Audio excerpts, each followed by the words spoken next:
what was the problem Krishna was trying to address? We just need to ground from there. Everybody is subjected to sorrow. That's the problem. It's not that I have a finance problem today. I may have a health problem tomorrow. And day after tomorrow, I may have an emotional problem.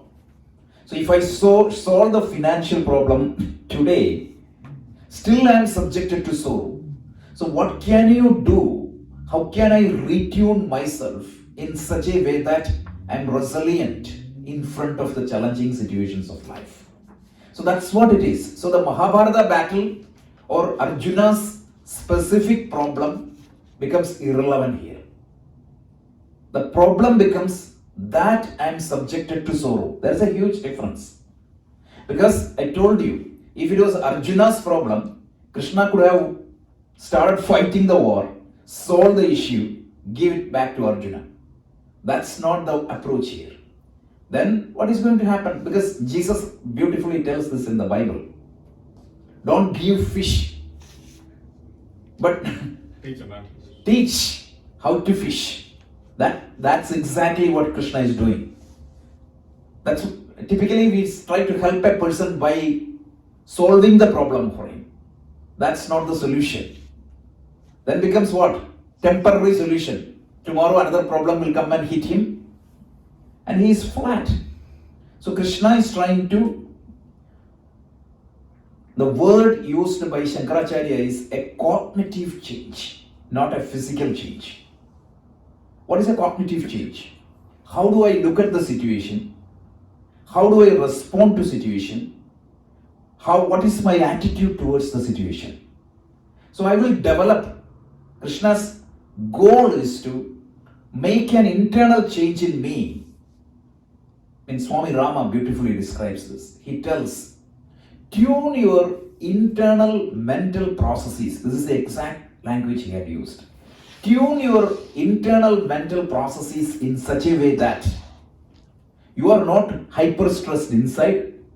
At the very same time, you are extremely efficient. Because in the current state, what is going to happen? My internal mental processes are not properly tuned.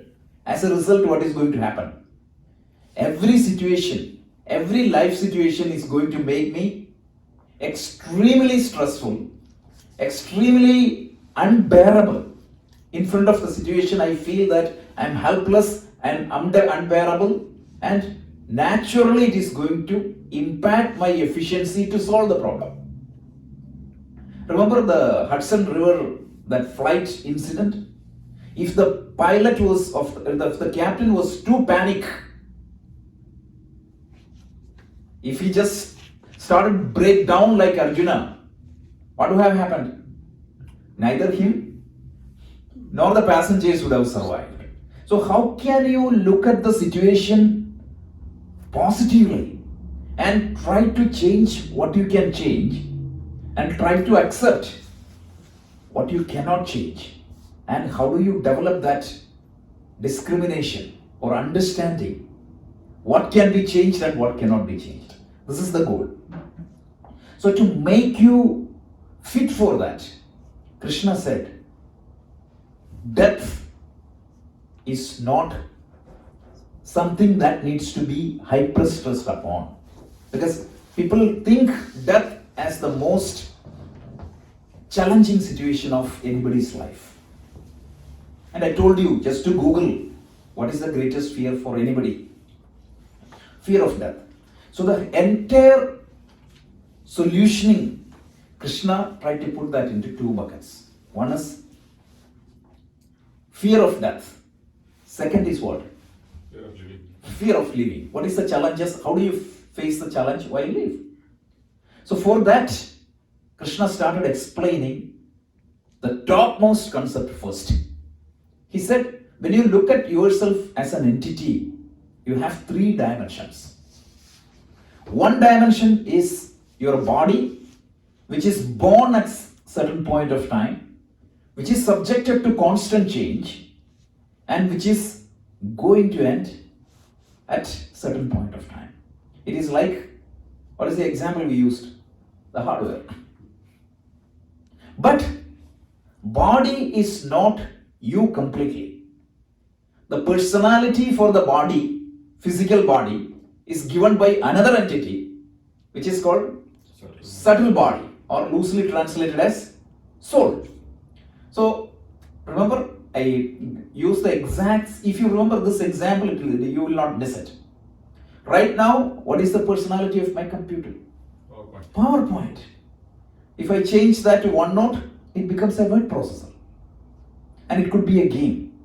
So the hardware, of course the hardware is extremely dependent upon for my software to express its personality. If I have PowerPoint software, but if I don't have a competent hardware, or if something happens to the hardware, if the display goes down, even though the PowerPoint is running in my computer, it cannot be expressed. So without the physical body, life or the subtle body cannot express itself. But that doesn't mean that the personality is given by the physical body. So to this matter, there is an interesting question somebody emailed. I will discuss after 6 o'clock.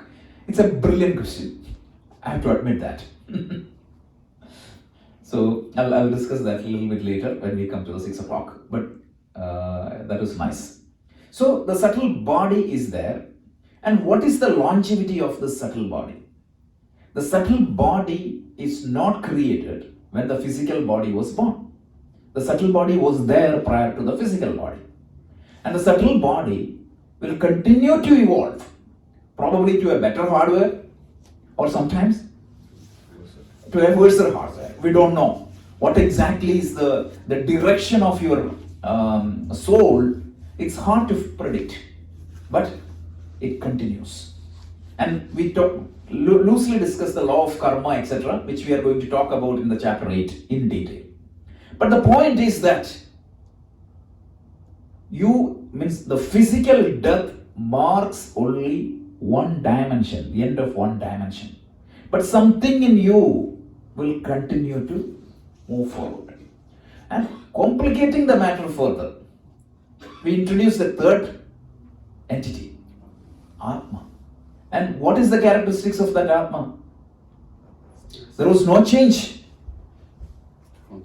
It is constant. Atma, there is no change for Atma. There was no birth for Atma. There is no death for Atma. And how many Atmas are there? There is only one Atma. Even though there are hundreds of billions of lives are there is only one Atma. What the characteristics of Atma declared by Upanishad is what? Ekam eva advitiyam. One and non-dually one. Right? So that's what it is.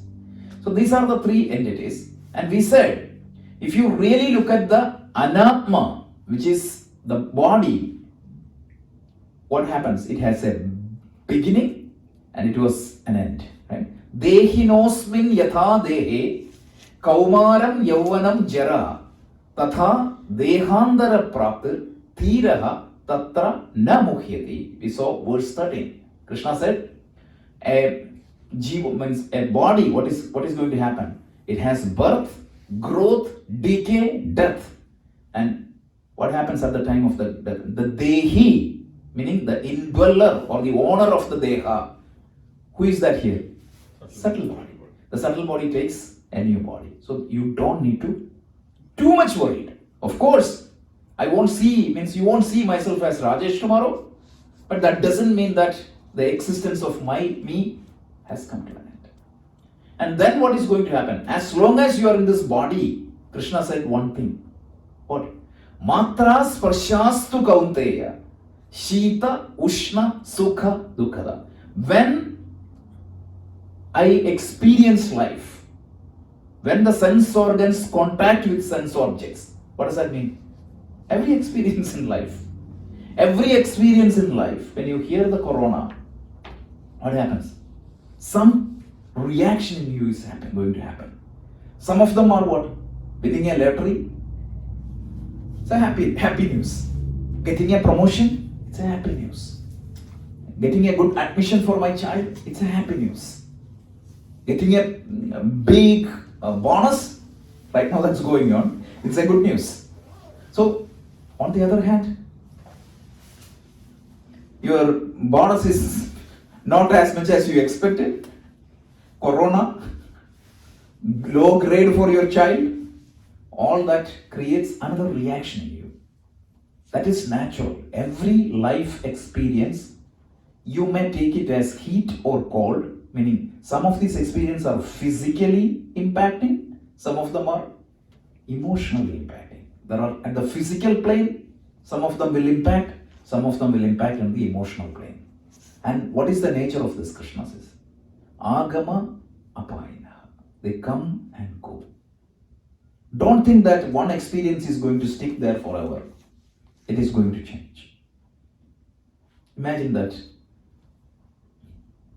earlier, I was talking to somebody very recently. So he was telling me about his love story in the college days. I was asking him, what was your feeling at that time? He said, I would have killed myself if I knew that she would marry me. And I was asking, how many times you remember her now? That's gone now.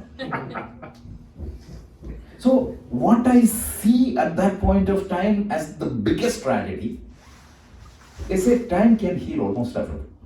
They come and go. Tvam titikshasva bharataha. So what he said, titiksha is a discipline you have to develop. What is titiksha? Sahanam sarva dukhanam apratikara purvakam chinta vilaparahitam.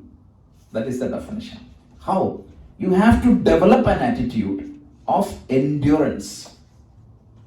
And I talked about this from the management point of view. I talked about this from the medical point of view. I quoted the modern medical science. I called out two terms here. One was threshold of pain and threshold of tolerance. Threshold of pain is what? The state at which you feel the pain. It could be physical pain and emotional pain. For some people, if you don't smile at me, emotionally they feel the pain. So that's what the threshold of pain. And if you pinch somebody, I still remember about myself, like when I was a child, it was so difficult for me to get the shots. I was so scared of. But when I'm thinking about that now, I feel laughing. So that means what? I feel the pain, but the tolerance has increased. If you don't feel the pain, that's a medical condition, first of all. What is a pain? Means it is body's means to communicate to me something is wrong. That is not bad. But if I don't have tolerance, and I quoted some example which clearly tells what? Certain things by doing certain things, you can change your tolerance of pain. And that's very important. And I told, forget about moksha, forget about self-realization. If you want to live in this world, you have to increase your tolerance of pain. This is a must skill learned, or you should teach your children. So go to one note, go to the verse 14. I put all the scientific facts there, from where it came, whose research showed this, which means University of Texas has some beautiful papers. So everything is aligning to this particular topic. So after that, we talked about this famous verse 16. Verse 16 is talking about the nature of Atma. Before that, what is the characteristics of Atma? There is only one Atma. And remember how I started that discussion? If you remember that discussion, it will be very simple. Yeah, that is there. But last week I started going into one step further. I said every object has two types of properties. One is called direct. Yeah. There is a direct property. second one is a borrowed property, right? So the heat of the fire, it is called intrinsic property. But you have a hot water or a hot potato or a hot soup. If you touch the soup, heat is there. But from where you got that heat? The coffee, it's hot. But from where the coffee got that heat? It borrowed from something else. And what I said is, if a property of an object is intrinsic, it will stay always. You cannot have a fire without heat. But you can have a coffee without heat. Why do you need flask? Otherwise. So, with grounding on this, we started explaining a little bit further. We took some very famous stock example. Stock example means it is coming from Shankaracharya's time onwards. That's all. Every Vedanta class you'll hear that. So listen to this example. I said I took 3 examples. One is clay and pot. So when you look at pot, what exactly gives existence to that pot? Clay. Correct? So if the clay is not there, there won't be any existence for pot. It's not that you need to break the pot to see the clay. In fact, the very pot is nothing but clay. We talked about 3 laws of causation there, which is very famously described in Upanishad. And when I say these rules, you won't see this as an Upanishad teaching. You will see this as an echo of modern science. 3 laws which came 5,000 years back. Every effect has a cause. Meaning, everything in this universe, the existence of that object is given by one X factor. What is that X factor? When you solve an equation in algebra, in machine learning, we see this on a daily basis. If you don't know the answer, what do? You put a variable, correct? What is that? H of theta equal to theta 0 plus theta 1x. What is that x? It is the variable that determines the value, right? Independent variable. So here, you are talking about an independent variable. Right now, we don't know what it is.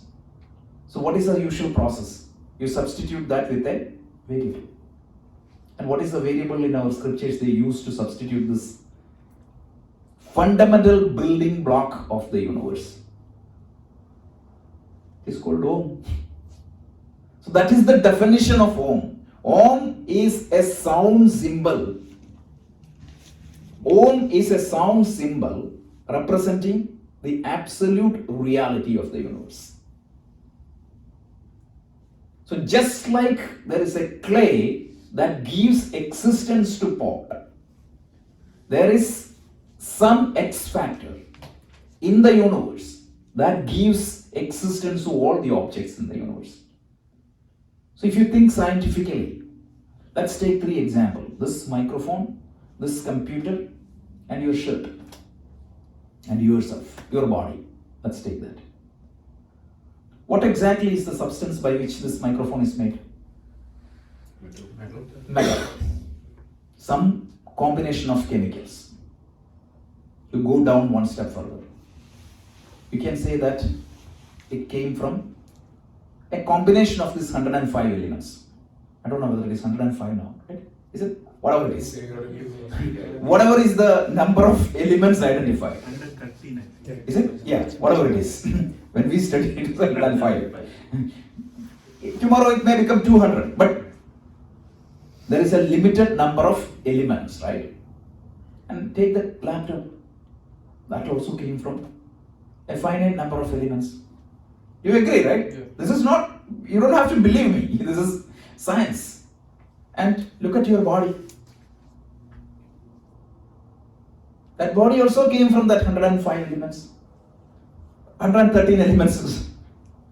So can I say that everything in the universe is made up of these 105, 113 elements? Now, the next question is what? Is that 113 element are the fundamental building blocks? No. If you take sodium atom for example, or hydrogen atom for example. If you break that atom, what are you going to get? Electrons, protons and neutrons.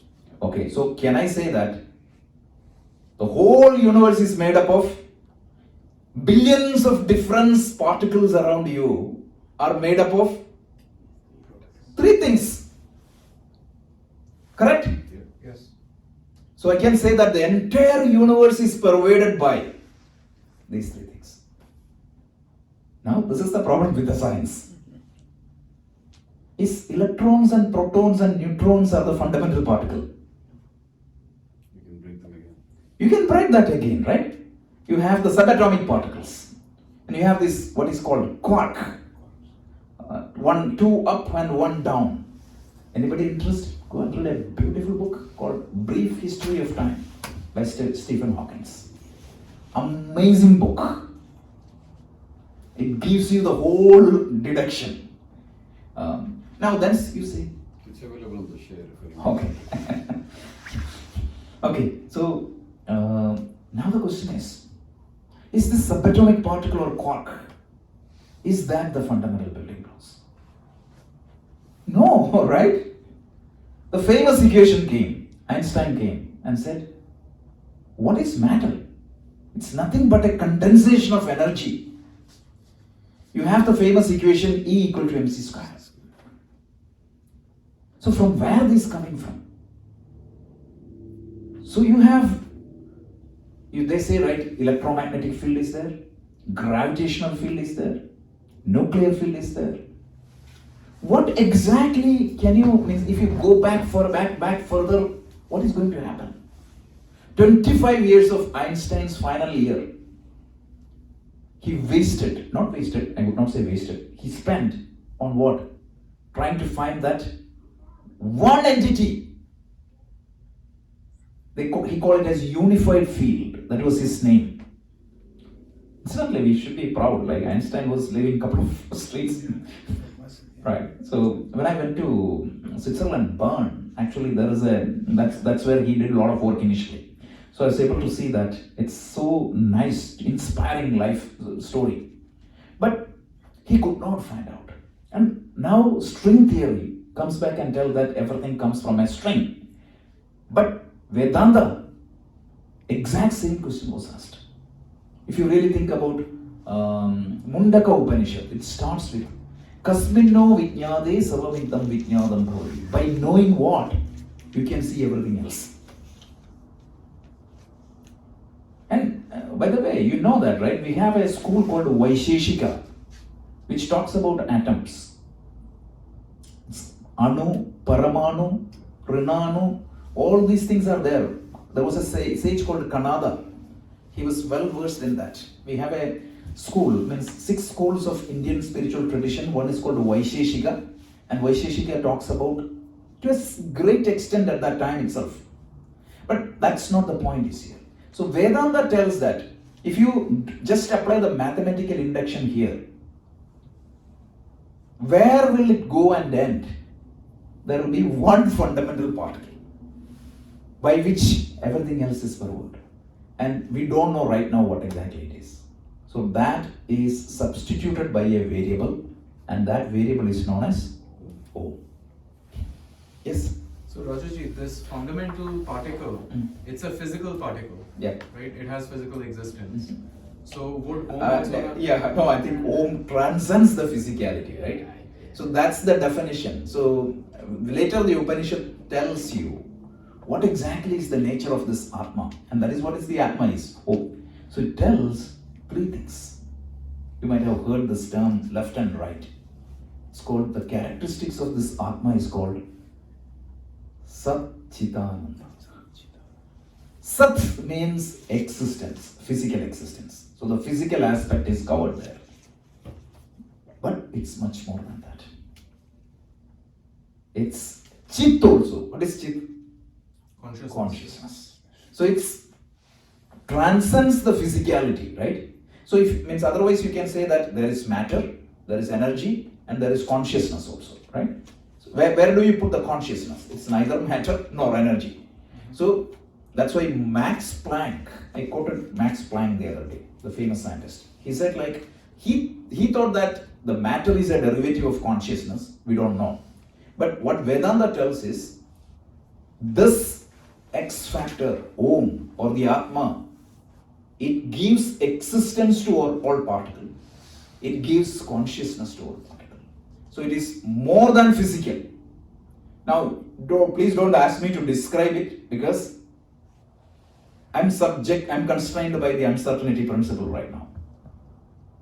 Why? I'm trying to sit in the framework of time and space. I'm trying to describe something which is beyond that. I can only indicate. So this Atma, it cannot be described. To define him is to defile him. This is one scriptural word. To define him is to defile him. It's impossible. So that's why in our scriptures they say, right, the infinite cannot be described in finite terms. So what they say, what we can give is, the exact word they used is called pointers. I can give some pointers. And every scripture calls out certain point to describe that absolute. And that is combined, popularly known as Sahasranama. 1,000 names of God. 1,000 names of God is nothing but 1,000 pointers representing one aspect of that absolute reality. Anybody know Vishnu Sahasranama? Can you just tell one verse? Vishwam Vishnu Vashitkaru Bhuda Bhavya Bhavat Prabhu Bhudakrit Bhavo Bhudatma Bhuda Bhavana.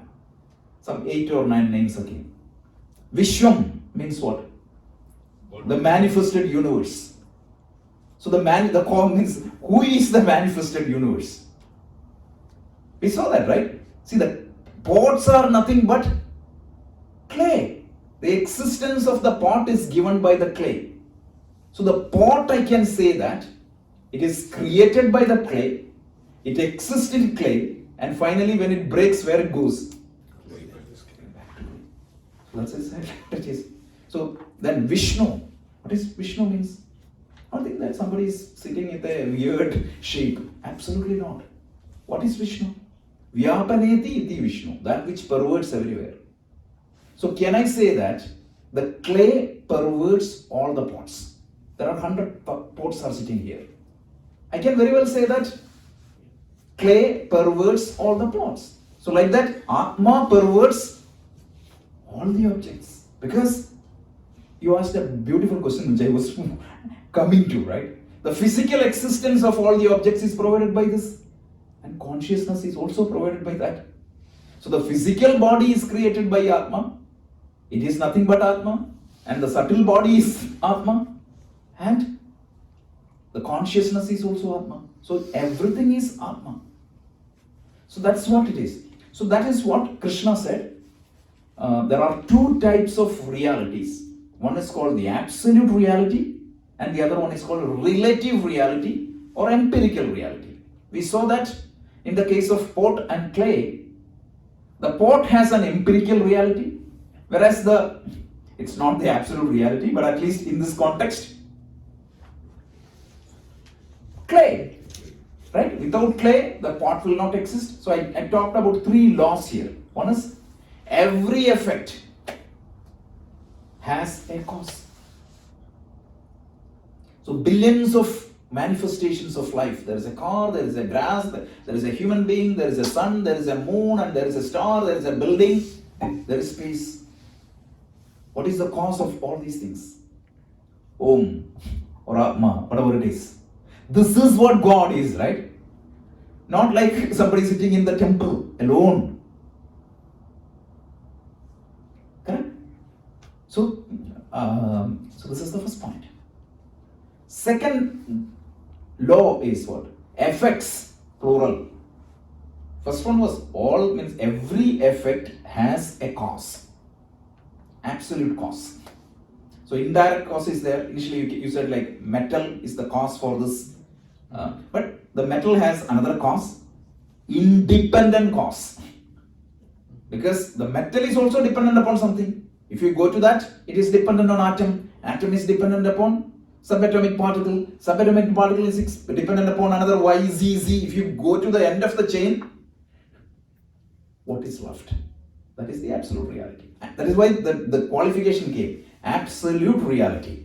It is not dependent upon anything for its existence. Uncaused cause. Sorry, because this is where the language becomes difficult. Inadequate. Yeah, inadequate. That's exactly the word. So, effects are nothing but the cause itself in a different form.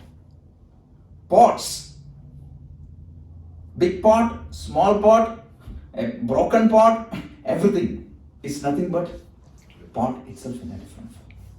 The big wave, the small wave, even a small everything is nothing but water in a different form. This is the vision of Advaita. This is the vision of Advaita Vedanta. Third is what? If you take the cause from the effect,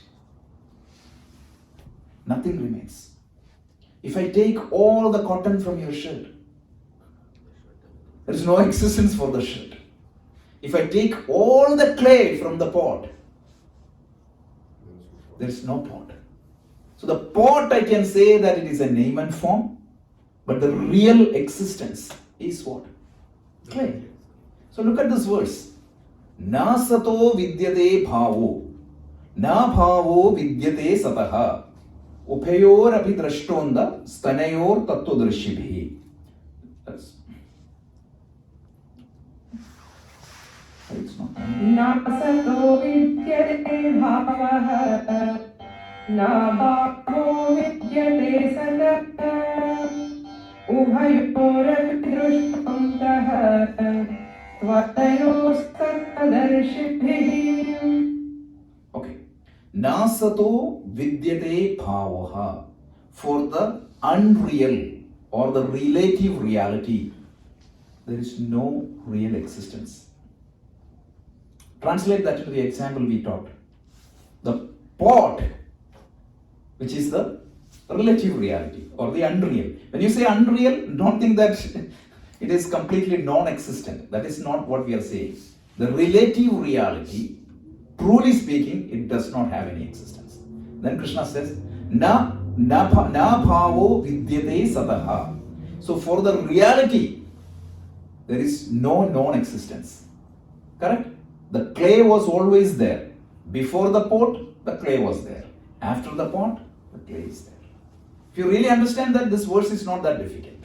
And then he tells, the third verse he tells, Upayor api drashtondaha. The one who has seen both. The truth, end means the end of knowledge. The one who has completely understood. Svanayor tattvadarshibhi. Those who understood the truth, they really understood the nature of what is Atma and what is Anatma. So what is he trying to say here? Really speaking, the truth in you or the existence in you was always there. And really speaking, what you see yourself right now, it does not have any independent existence. True? It's very true. From a science, means thanks to all this scientific discovery, we can accept this right now. Otherwise, nobody will not even dare to accept this. Yeah. Rajji, when you say anatma, then what is anatma? Since everything is atma. Correct. Everything is atma means the pot is anatma, whereas clay is atma. So then are we all are anatma? Means Arnab Ji is anatma. But the real existence of Arnab Ji is atma. So what is he trying to say here? He say that yes, you have a relative reality. What is that? What does that mean by relative reality? Think about that pot. It's bound by time. Yeah, the pot, you see, you feel it, you can use it for some time. Correct? That's what it is. Relative reality is. So, as Rajesh, means I'm always quoting myself because that's a problem. So, as Rajesh, right? Yeah. I am here in this world for some time. Yeah. 50 years back, I was not there. Yeah. After 50 years, I may not be here. Correct? But in between, you could see me, you could touch me. So if somebody tells that is mithya, that is, you don't need to worry, that is not what Krishna is telling. Krishna is saying that you have to deal with that for some time. But understand that that particular form you are seeing, or what that particular object you are seeing, right? Or that particular life experience you are doing right now, they are impermanent. It comes and go, right? It is, that's why somebody told, right? What is the only changeless law? Change. And in Chinese they say, right? You cannot step into the river, same river twice. By the time you step in next time, It's gone. it's gone. The water is gone. So understand that there are two dimensions in us. One dimension is changeless, eternal, and permanent. And another dimension, unfortunately, that is what we are identified with. It is impermanent. And if you try to make that impermanent permanent, what exactly is my expectation? My youthhood should stay always. I always should have positive experience. Everything we talked about that, right? My bank balance should be exactly what I want. And my, I always joke this, spouse should exactly smile as much as I want. This is my definition of well-being today. And if you borrow Kailasji's example, that is also time dependent. Today I have a definition because if I get a $10 million or if my child go to this school and if I retire as a executive vice president of a company, I think I'm happy. But when I get that, Not go more. that will change. So there is nothing wrong in aspiring that and working for it. But don't think that by getting what you wish right now, you will be completely happy. That's the only difference. And we need to know how to generate that. There was a question which we put that into parking lot. We will come back when we talk about the later part of this chapter. If you don't have that, what is the fuel or momentum in me to work and achieve? You have to come back and see that, right? So we'll see that. But right now, understand this is the nature of the Atma. So I just put this also because somebody was asking me to put these type of breaking up of the verses. So this particular verse has 3 sentences. The first sentence is Asataha bhavaha na vidyate. Know that there is no existence of the unreal. Correct? There is no true existence for pot. And second sentence is what? There is no non-existence of the real. The clay was always existing. And sentence 3 is what? Upayo anayo api antaha tattvadarshibhi tum tu drishtva. The truth of these what? What is real existence? What is relative existence is seen by the knowers of the truth. If you break this way, this is very simple. This was Kailashi, please. One question I have, again, this leads to the next one. What is the reason for existence of both the unreal and the real? Unreal do not have any actual existence. Right, but why does it even come into existence? Because it goes back into the real. So the cycle of birth of a pot, if you will, Yeah. and So it's going back into clay. Yes. mending. I think Arnabji answered that, but I'm going to, Gita itself is going to give a long answer. So temporally speaking, honestly, we don't know. We cannot determine why the evolution is happening in the way it is happening. So we'll come back and see. Means the simple answer is Maya. That is what the definition of Maya. If you want to understand details about Maya, I would recommend a book. This book is called Narada Bhakti Sutra. This book has the most brilliant definitions of Maya. So we will see that, but right now means it's very hard to tell why things are happening the way it is happening, because exactly the same problem. We are in that framework.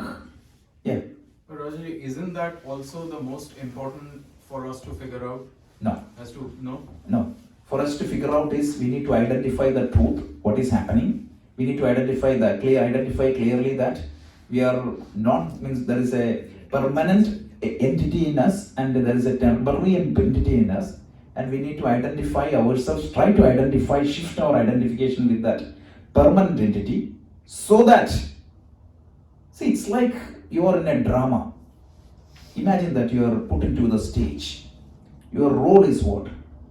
You are a beggar, meaning, I'm sorry to use that word, but it is like you are a begging person. I would say that nobody is beggar, but somebody is forced to do begging. So you are in the stage and somebody spits on your face. If you really identify yourself, you forget that it is a drama and you make it him. So right now you are put into this world. So assume that you have a family, you have a job, you have certain responsibility as a citizen. So you have to do that and move on, because understand that this is a stage in your life. It is an evolution. It is running according to a cosmic plan. We cannot do, means whatever explanation I gave you, it won't be good enough. Yeah. So Rajaji, is the implication of what you are saying this, that we have to live life in a completely detached manner? Detached means, I don't want to use that word detached, because detached means somebody feel that ignore everything in life. That's not what. Vairagya is the right. Vairagya is the viragasya bhaga. Like you are not affected by situations. You are going to see things objectively. How is that practically possible? It is possible. So we will come to that again. Means right now we are talking about the what part. Let's come to the how part. We have to explain that. It is practically possible, and there are so many people who have lived their life. And I will tell you, right? You will see, even among ourselves, somebody got this capacity naturally a little bit more than the other person. I can see somebody just getting upset when the weather is slightly moves down. So we call it as resilience. Krishna defines in later part called samatvam. It's a capacity of your mind to fix, equanimity. It's called samatvam. And you can say that there is an index for different people.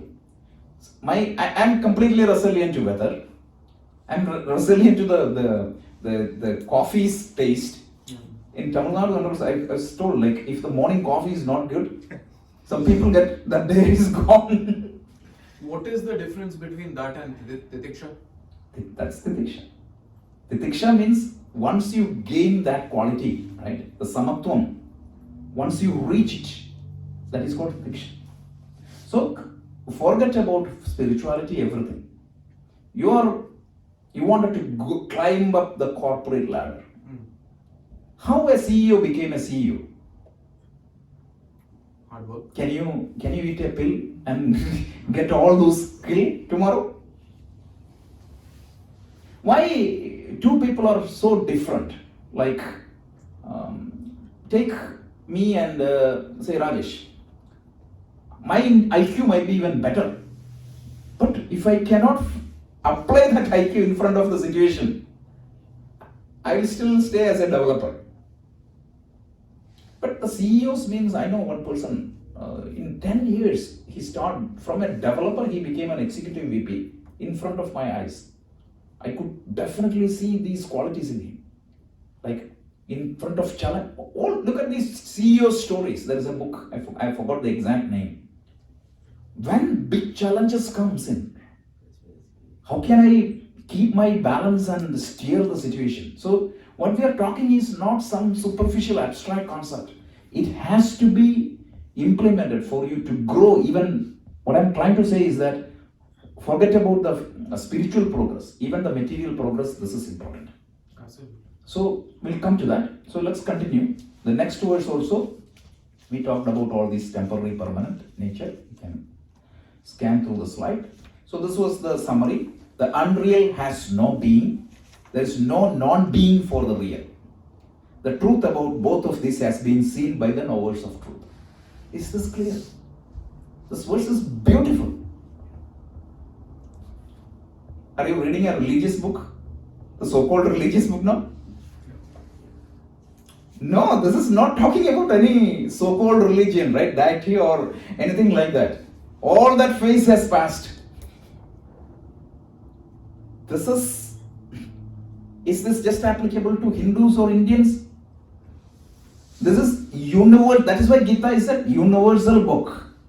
That's why Tirukural is said a universal book. That is why Yoga Sutra is said to be a universal book. Whether the other person know it or recognize it, this is truth. We are only talking about truth. This is not conditioned by any dicing and slicing. It's for the humanity. So next verse, again a beautiful verse. The theme is indestructible and all-pervasive nature of Atma. Indestructible. Now you know, since I gave all the background. Atma is indestructible. I can destroy the pot, but you can grind the clay, but still the clay is still there. So the fundamental building, I can destroy this mic, but I cannot destroy the underlying existence. That is one aspect. Second aspect is what? It's all pervasive. All pervasive means what? Everything is what? Dependent on this. Everything is dependent upon it. So wherever there is an object, that object is this. That is why we say all pervasive, right?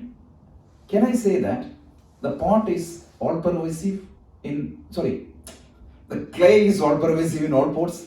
Yes. Yes. Can I say that the gold is all pervasive in all gold ornaments? Of course. Can I say that the water is all pervasive in all the water, means waves, ocean and everything? Yes. That's exactly what it is. I can destroy a wave. A wave gets destroyed, but the water remains the same. So these are the two aspects of Atma. One is, it is indestructible. Second one is what? All pervasive. Shankaracharya in his commentary tells, even God cannot destroy it. If there is a God, you think, he cannot destroy this.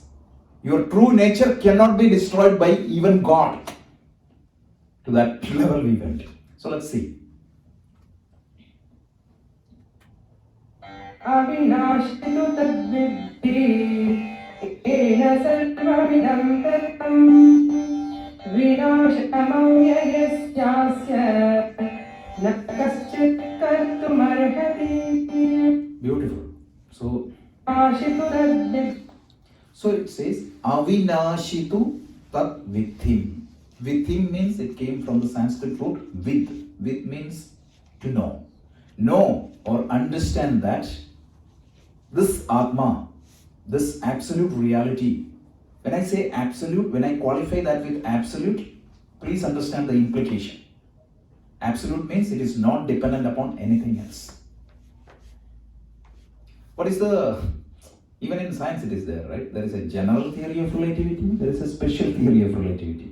Special theory of relativity works only under certain conditions. When we generalize it, so when we in Vedanta, one beauty is whenever you say, it's crisp and clear. So when you say absolute, it tells, remember I gave the definition the other day. Trikala abadita.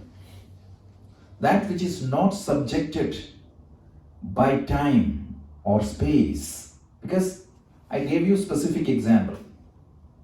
If you talk about me, I am subjected to change with respect to time. And I talked about an example of sunrise and sunset. Depending upon your spatial position, that reality changes. Right? If you go to outer space, you will see that the sun is stationary. If you go a little bit further, you will see a different story. That's a different matter. Depending upon your space, you experience something. Depending upon your limitations, you means like the ultraviolet infrared means what we can visible spectrum is only a limit.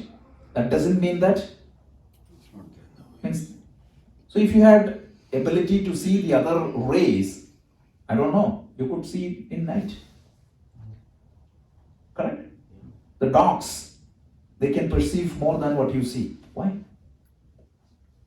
The range is high. Range is high. That's it. So then what you are experiencing is not absolute. You are experiencing is only relative. That's very important. These words are very important. So avinashi tu tat with him. Know that Atma, which is the absolute reality, is avinashi. Vinasha means what? Destruction. Avinasha means what? There are people whose name is Avinash. What does that mean? Indestructible. God. That's what it means. So Avina means Sanskrit this is very common in Sanskrit. Negatives. Double negatives. You say destruction, not destruction. That's the typical style of Sanskrit names. Amala.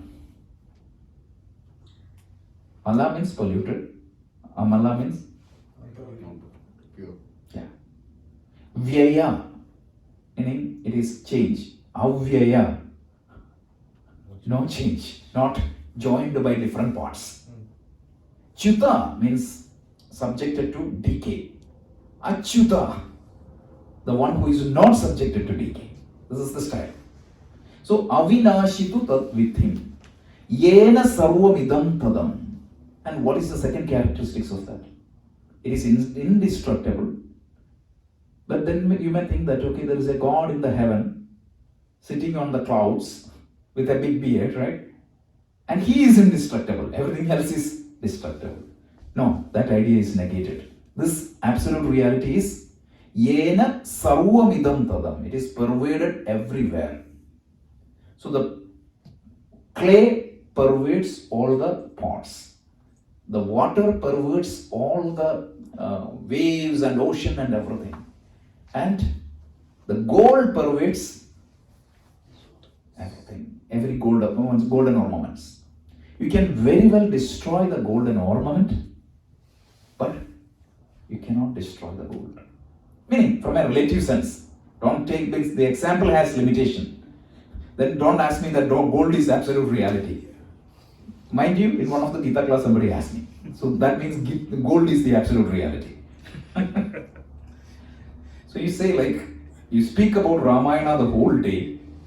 End of the day, you come back and say that Sita is the brother of Ravana. Say sister of Ravana. If they say that, that's what happens. So gold, you can destroy the ornaments. You can destroy the names and forms. You can destroy. The time will destroy me. Of course. Again, I'm using only me. The time will destroy me. The time will destroy the mountains. The time will destroy the empires. But the underlying reality, it will just transform from one form to the other. Guaranteed. Modern science, conservation of matter, conservation of energy, everything is coming into this direction. Then, vinasham avyaya syasya. Avyaya, if we just explained, indestructible. Vinasham means the destruction of that indestructible. Na kaschit kartumarhasi. Nobody can destroy the absolute reality. Krishna said, Shankaracharya said, Ishwarena api. Forget about everybody else. Even Ishwara cannot destroy this. You cannot go beyond that. If modern day somebody tells, he will be branded as an atheist. Thank God it is Shankara. But the Atma itself is Ishvara, right? Correct. So that's the second final stage, right? So you're coming back and they say that, then you think about, where is that God? I want to know him. And finally it comes, there is nothing separate outside. It's you. Tattvamasi. But Rajaji, you could say that the pot is made up of clay. Mhm. Would it be right to say that the pot is clay? Pot is clay. I mean, like, I don't feel like I'm God, right? I could be made up of constituents of God. But you are identified with right now, you're identified with what? Pot. Mhm. That's why you feel that you are not clay. Ramana Maharshi, poor person from a village in Tamil Nadu. I talked about Socrates the other day. Same thing. Ramakrishna Paramahamsa from your own place, right? He was crying with cancer, but that pain is gone. He is happy. So I talked about Socrates, right? He said like, who means the person said, where shall we bury you? He said, for that you have to get hold of me. If you ask me about my body, you have to do what you do with the other people. So right now you don't feel that. Why? Because I'm not seeing myself properly. Remember the whole discussion started with a beautiful discussion. We said, right? We said, in a dark alley, you saw a rope and you took that rope as snake. So when you don't perceive something correctly, your response, your feeling, your emotions is completely based on your perception. Right now, my perception is that I am this body. So naturally, all the limitations and fears about this body will be my fear. So that's what it is. So right now you're in a dream and you're thinking about a state which is waking, which is two different dimensions. So we have to have more. This is a first step. You have to take so much of practice to get out of that. And remember, I already talked about what are the steps of that practice. It is Karma Yoga, Upasana Yoga, and finally you have to have the Jnana Yoga. Will come. Gita is the whole exploration of that. Let's finish this verse. Try to connect this.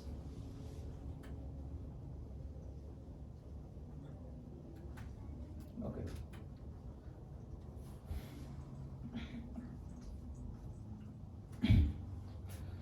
Okay, so 5 more minutes more. That's fine. So there are 3 sentences here. The first sentence is that know that reality is indestructible. Avinashitu tadviti. Correct? So know that reality is indestructible. The second sentence is what? That reality pervades everywhere. I explain the reason also. Because just like the water pervades all the waves and ocean, just like the gold pervades all the golden ornaments, just like the clay pervades all the pots, like that reality pervades everywhere. The third sentence is what? Nobody can destroy it, even Ishvara. So that's the meaning of this verse. I just wanted to give you a couple of observations here. It's documented in OneNote. So I would recommend everybody to refer the OneNote. You can see these verses. So a couple of points are mentioned. One is Atma is referred as Avyaya. Avyaya means, the definition of Avyaya. Vyaya means, Destructible, non-destructible. yeah, it means, Avyaya means that which cannot be broken further down. That is another meaning. Spent also, right? Undividable. Undividable. That is a literal meaning in Greek. That is a literal meaning of what? Atom. At that point of time, what is they thought? It cannot be divided further. That's why it is called atom. But later point of that, true. So if there is an X factor which cannot be divided further, it is not depending upon anything else for its existence. And then this Atma, one of the name of this Atma is Vishnu. What is Vishnu? Vyapaneti iti Vishnu. The definition of Vishnu is that which pervades everywhere. So, please remove the idea of Raja Ravivarma gave you. He put a figure, and that's what you will carry. Which is good. I'm not saying that that's bad. But don't limit Vishnu to that form alone. Then another thing is, actually, Saint Paul, right? One of the famous, one of the disciples of Jesus. He tells in the Bible, right? He tells, the fashion of this world passed away. So he tells, like, the beautiful explanation is here. They say the word translated as fashion, in the sense exterior appearance, is a schema only. Look at the language. The exterior appearance of the world of objects is only a schema. There is an underlying reality behind that. This is what Saint Paul said in the Bible. I'm just saying that every scripture is pointing to this one truth. And then actually, one of the greatest Christian mystic was there in the medieval period of time. Its name is Saint Arsenios. He was in Greek. He was asked, unless you say, he said, he was asked about the nature of the reality. He said, unless you say, God and I alone exist, you will not find God. And then he said, the real existence of me is God. Look at from this apparent difference, if you take individually Christianity and this, you think that this is left and right. But look at the mystics and saints who have researched a lot. Look at their utterances. I'm just showing that this is what you see. And then actually, this verse, 3 more minutes. Yena sarvam idam tadam. The whole universe. This verse appears 3 times in Bhagavad Gita. This verse, which is chapter 2, verse 17, and then chapter 8, verse 22. Krishna tells that supreme person, supreme reality. Here, Krishna was talking about the Atma. In this 8th chapter, he is talking about the God. When he talks about the God, he uses the same definition. He tells the God is pervading everywhere. Now, the Atma is pervading everywhere. And then, in the 18th chapter, he uses this. 18th chapter, so the other verse was in the 8th chapter, verse 22. The same Yena Sarvam Idam Tadam is being used. And 18th chapter, verse 46, he tells, Yata Pravritti Bhutanam Yena Sarvam Idam Tadam Swakarmanan Tamarchasya Siddhim Vindati Manavaha. What is that? So first part he used to refer the quality of the individual. Second time he used to refer the quality of the God. And third verse he tells how the individual get connected to God. It's not accidental. I'm telling that, right? Brilliant composition. 3 places it is used. First part it explains Tvam, which is me. Second part which is explaining the Tat, which is the God. And the third part is trying to explain the connection between these two.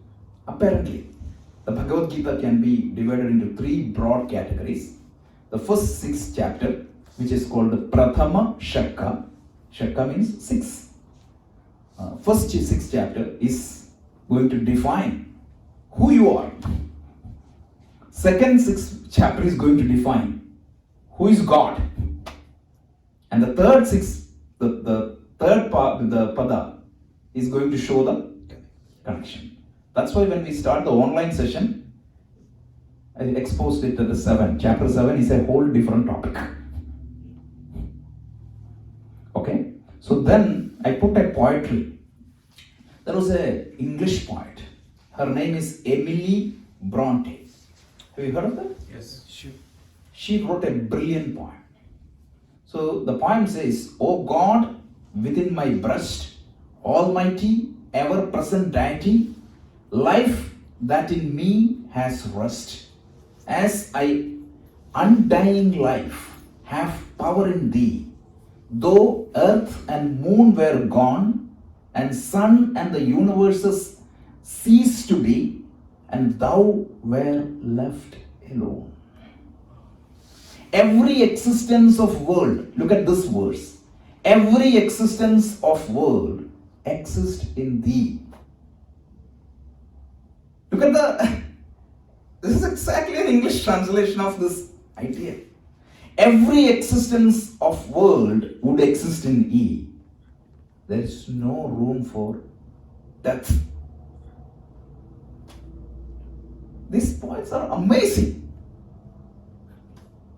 So I just wanted to show you connections from So the underlying truth is the same across same. All religions, all path. Ekam sat vipra bahuda vadanti. Truth is one. If that truth is not one, it cannot be truth. Correct? If But yet they fight. the fight is only people who do not know. Neither this nor that. They fight. They're not fighting for the truth, they're fighting for the path to the truth. Yeah. It's like one person is saying that I cannot go to New York. I can go to New York only through George Washington Bridge. If you take Lincoln Tunnel, you won't. That's And the unfortunate reality. it's the unfortunate reality. And all of them are in the relative reality. That is the fact. And Krishna tells, and I'll start with this comment. Krishna tells, like, this is the truth. And in between, he put a joke also in the Gita. He tells, some people speak about this as a wonder. Some people see this as a wonder. Some people preach this as a wonder. And you know what is the biggest wonder? None of them understand this. Okay, so with that, we covered up to verse 17. Now we can go a little bit further. But please keep a clear understanding of these 3 dimensions. Physical body, subtle body, Atma. The nature of the Atma. Atma is birthless, deathless, changeless, indestructible, all-pervading reality.